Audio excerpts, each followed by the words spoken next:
umenitisha kidogo ulivyoniambia first born na last born. Kwani hawa wanakuwa na tatizo gani hasa? Mara nyingi mtu akiwa first born yeye ndo anaonekana kama ndo kifungua mimba wa kwao. Kwa vitu vingi wanaamini kwamba yeye ndo anakuwa anajua.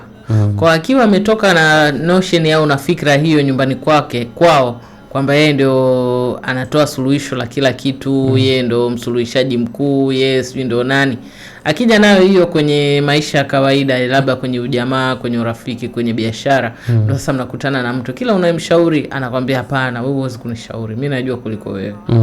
Lakini akiwa last born, especially akiwa kwao labda ndo mwanamke pekee au mwanaume pekee, atakuwa nyumbani wamempaisha sana.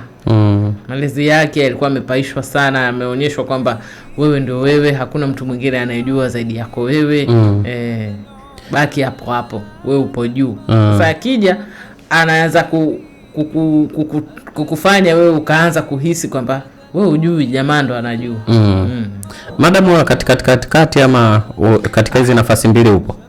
Mimi nashukuru Mungu, mimi sipo. Japo mimi ni last born wa kike. Yeah.